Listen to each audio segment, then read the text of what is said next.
The Sportsocracy. These two are just dumber than a bag of hammers. It is ESPN Asheville, and it is an overreaction Monday. The Dallas Cowboys get absolutely handled last night, dominated by the San Francisco 49ers. And now it's time for a fait accompli. Wow, 42-10. You know, I like being right more than I like being alive. Yes, sir, we do. So now I have to admit where I was wrong.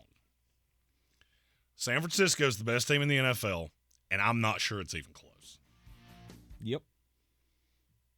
I am still not to the Brock Purdy's the MVP, which is where Vegas is right now. I'm not there. Uh-huh. But I was too low on Brock Purdy. Mm-hmm. He's better than I thought. Yes, he is. And there's one very specific reason why. He's always on time. All right, so here's how the dichotomy of my day went yesterday. I went from watching the gross fest of the Denver Broncos and the New York Jets, which we're going to talk about later, and Zach Wilson and Russell Wilson, who have broke watches because they're always late. Then I watched Dak Prescott, who seems to be running behind quite often. Mm-hmm. And then I watched Brock Purdy and just realized you're never behind on a throw. When that guy flashes open, they never show a highlight where you go, right here was where the ball was supposed to come out. And he's a hitch late. He's a step late. It never happens. And I think this is why there was a rumor that Kyle Shanahan was so high on Mac Jones. I'm not sure. I know definitively he couldn't have done this, but this is the quarterback he wants. Mm-hmm. This is why Trey Lance didn't work, because he was always late in the limited action that we saw. Brock Purdy does exactly what he's told to do, nothing more, nothing less. Mm-hmm. And he allows Kyle Shanahan to draw up these master classes offensively every single week. You've got Christian McCaffrey back behind him that you have to know where he is on every play. There was a play last night where they isolated, I think it was Debo out of the backfield. They lined Debo up at running back, and then he just goes out on it's a phantom motion. He's not actually going out. He's just trying to isolate who's on him. All Brock Purdy did was send him out and go, linebacker, nothing you do is going to change this, because there is nothing based on what I am seeing that you could do that will not leave him wide open one-on-one on that linebacker that can't cover it. Right. It's brilliant. It's the same thing I see Ben Johnson doing with the Lions. Mm-hmm. But Shanahan's more efficient at it. And his running back's not David Montgomery. Man, I hate him. Why do you hate him so much? Yeah, let's give a dude 407 carries that averages 8 feet per carry. I mean, that was the layup yesterday. It was the layup, and you talked yourself out of it. He wasn't all that great. Oh, God, he had like 25 points in DFS. It was a lot. It was a lot. Well, he was touchdown dependent, exactly like I said. Right. The only thing is that there were only a handful of other good running backs. Good thing is I had 2 of them. Yeah. Well, I'm glad you finally are coming around on Brock Purdy is not a terrible quarterback. I never said he was terrible. I never said you're doing that Justin Jefferson thing all over again. Special. And I still don't believe he's special. I think he has a special brain. See, that's he has a special brain. The thing. Justin Parton in the YouTube comments said Purdy's efficiency reminds me of Breeze. You beat me to the punch. Mm-hmm. Drew Brees was nothing special, except between the ears. Mm-hmm.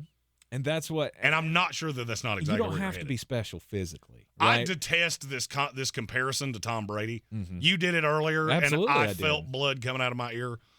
Those two are not. There is no similarity here. Oh, I disagree. Well, you're saying that because one of them went 199 in the 6th round, and the other one was the last pick of the draft. No, I evaluated both of them. Tom Brady was an actual legit prospect, and then Lloyd Carr got fell in love with Drew Henson and tried to shoehorn him in. No, there were teams that thought Tom Brady was a draftable quarterback. Mm-hmm. Every person I know in the NFL, not one of them had a draftable grade on Brock Purdy. Sure. But that's why this works. This works because Kyle Shanahan needs a coach on the field that has enough arm talent, and he has more arm talent than I thought he did, that has enough arm talent to make that difficult throw, but I'm not going to ask you to do that very often. Usually what I'm going to do is give you 3 reads. 3. That's it. Mm-hmm. I watched him do it all night. You got the primary read, you got the secondary read, and then there's a check down. And he is doing that so quickly, disseminating what the defense is giving him, that you can't adjust to it. And I don't know how anybody stops it. Because you look at Ayuk, who has become everything that they wanted him to be. Debo's the move piece, and now you got another one of those. Mm-hmm. In Christian McCaffrey that you don't know exactly where he's going, and he creates matchup nightmares everywhere. And I didn't even mention George Kittle. Nope. No, you didn't. And the other place I was wrong is that offensive line is somehow much better than I thought they were. They moved Micah Parsons around last night just exactly like I thought they would.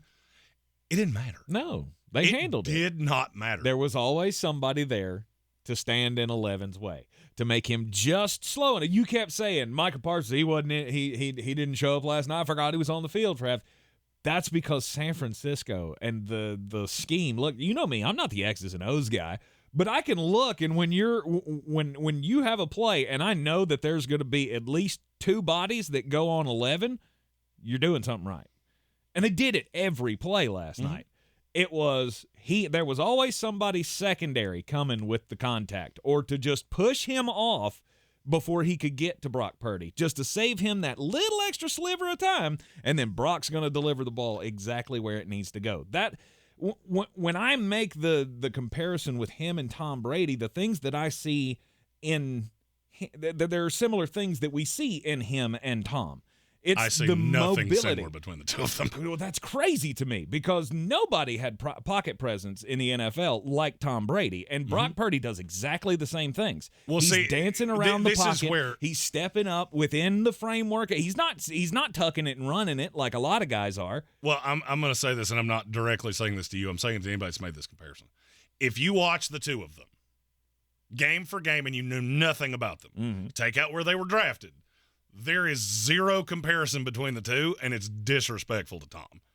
Tom did all kinds of things pre-snap. A lot of these are generated for Purdy, and he has to disseminate what's happening as it's going. It's two completely different ways of playing quarterback. I actually, and I see that one of our Saints fans, cousin Colin, doesn't love the Breeze comparison. I think it's the best comparison there is, and let me tell you why. In San Diego, Drew Brees was good, not great. He got into a system with Sean Payton that fit him perfectly. Where I got stuck here is that I guess I didn't give Kyle Shanahan enough credit because he goes into the playoffs and drops off. And I look now at Purdy and how you fit. I still believe that with 28 other NFL teams, Brock Purdy is a backup quarterback in this league. But here's where I got lost. I got lost after the comma. It doesn't matter. They're not asking him to play for the Jets or play for the Giants. You're playing on the most talented roster in the league with one of the most original creative play callers. I almost turned that into one word. In this league, you're doing what you're asked to do. And that's where it's hard for some people like me that do a lot of draft things. I'm trying to shoehorn you into 32 teams. You don't shoehorn into 32 teams. No, you play for one. Yeah. I got one team. And I missed it on Brock Purdy. I got one team, and this works better than anybody has ever worked in the system before. And, you know, there's a reason.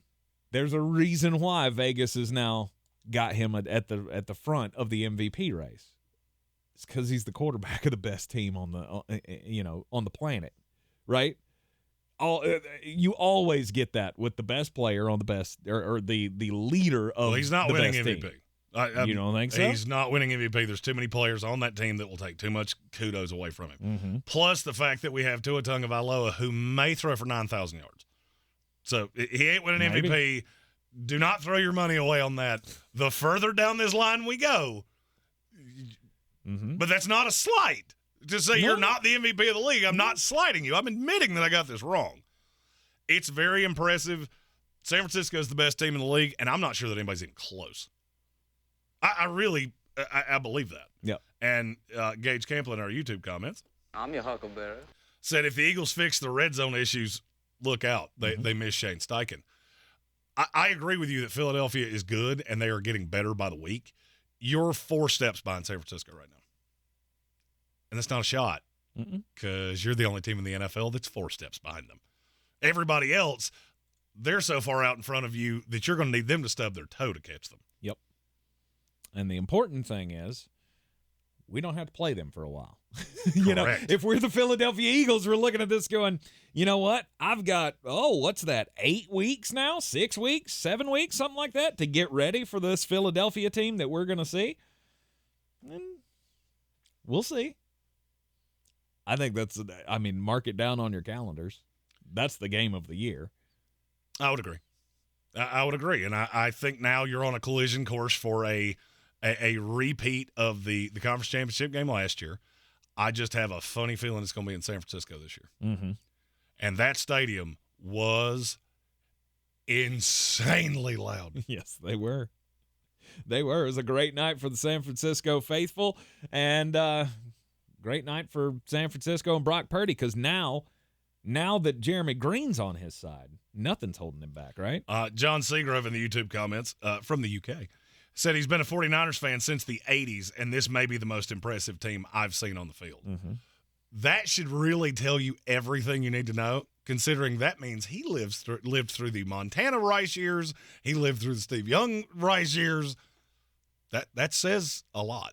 And Andrew Ayers asked, he's a top 15 quarterback. You willing to admit that yet? Yep, sure am. I'm not really willing to go because that's kind of a biased stat. In this offense, he might be a top 5 quarterback in the league. Do I think he's a top 5 talent? No, but that's where I missed it.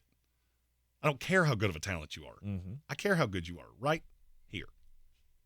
And he's phenomenal, and they are a juggernaut. You're in the Sportsocracy, and that is not an overreaction. On an Overreaction Monday, you're on ESPN Asheville.